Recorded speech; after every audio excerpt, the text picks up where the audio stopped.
اهلا بكم. معكم الدكتور هشام الشراكي. هنتكلم النهارده عن التوحد والعلاج الدوائي في التوحد بعد ما حصل انتشار كبير لاستخدام الفولينيك او الميثايلفوليت في علاج التوحد. هنا انا عاوز بقى الناس واحده واحده كده معايا عشان نبدا ندي بعض المعلومات. في معلومات غلط كتير جدا، الاعلام والميديا بقى كل واحد بيتكلم من دماغه.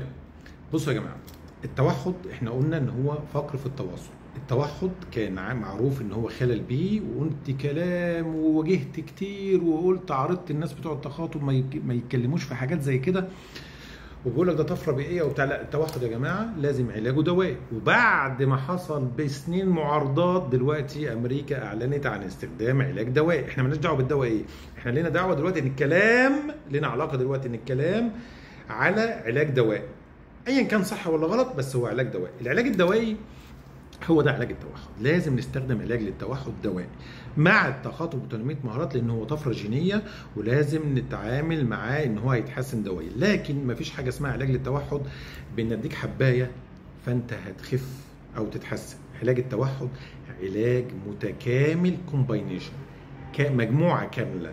ما ينفعش ان انت تقول لي الدواء ده هيحسن التوحد، غلط. انت عاوز تقول ايه؟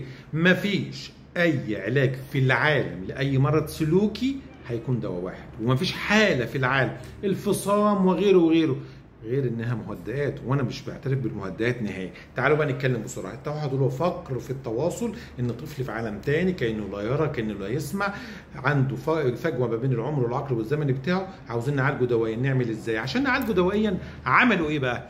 قال لك معلش، ده في فوليك اسيد اللي هو الفولينيك اسيد اللي هو الميثايلفوليت، وفي فرق ما بينهم ان ده صناعي وده شبه طبيعي وده طبيعي كامل.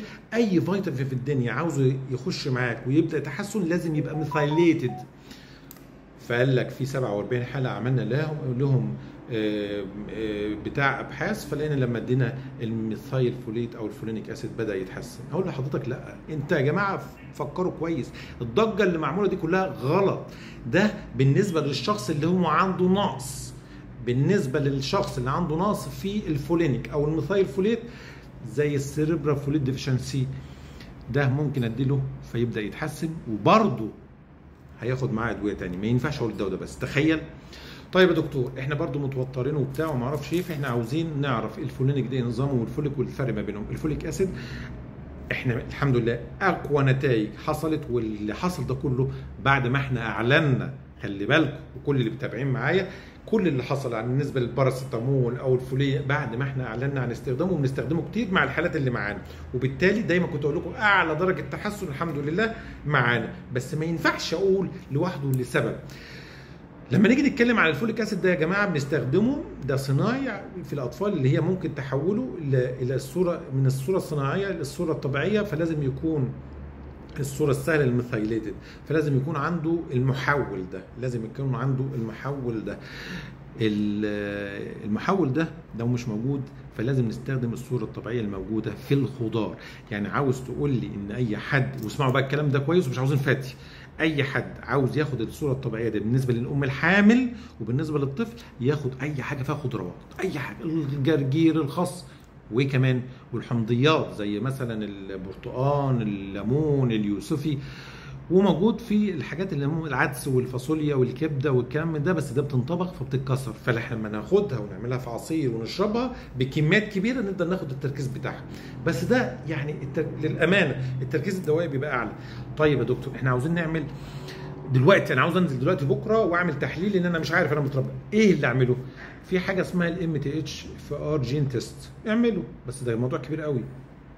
ولو عملناه هقول له حضرتك استنى، انت ما تعرفش ان ده بيأثر على او مرتبط بطفرتين بس، السي 670 ادي واحد، والاي 1298 سي 2 طفرتين، وانت حضرتك بتعممها على جميع البشر، على جميع الاجيال، على جميع الجنسيات. ما ينفعش، فغير منطقي. هنخلينا نمشي ان هو منطقي.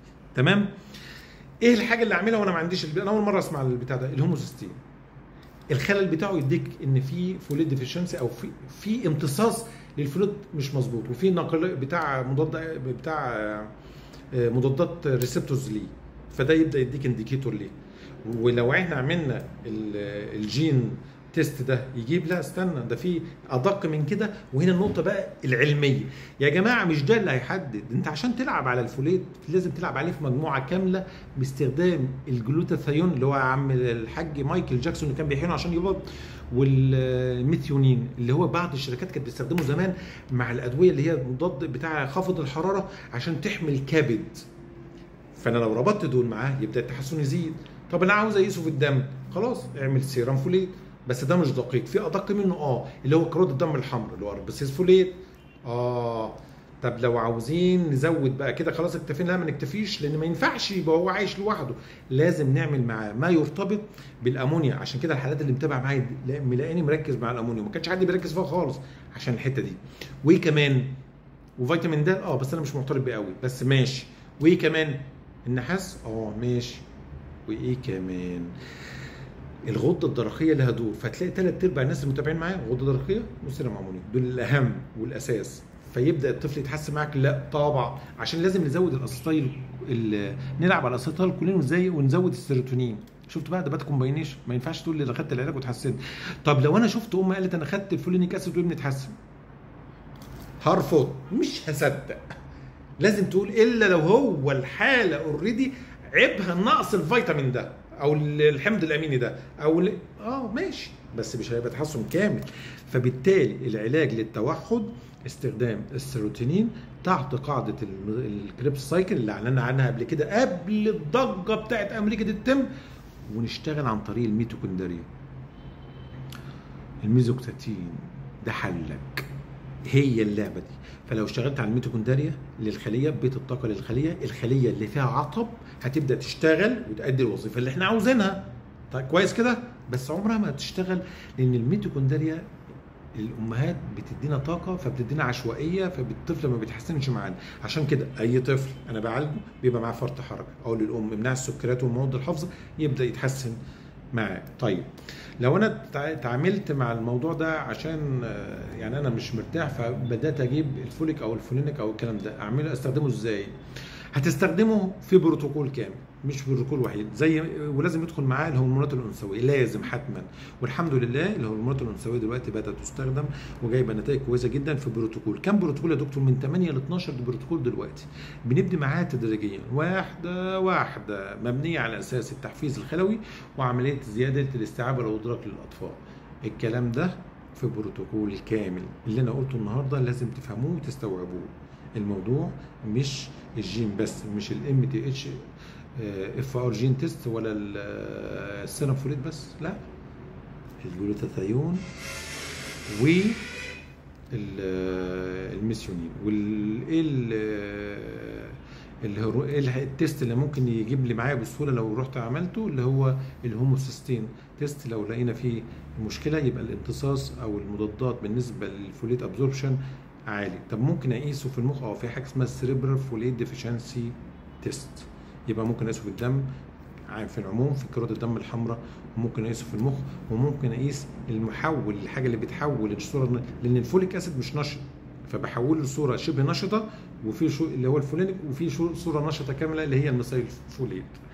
ديت باختصار التوحد كبير، وما تتخدعوش وما تجروش بسهوله كده، الموضوع كبير جدا.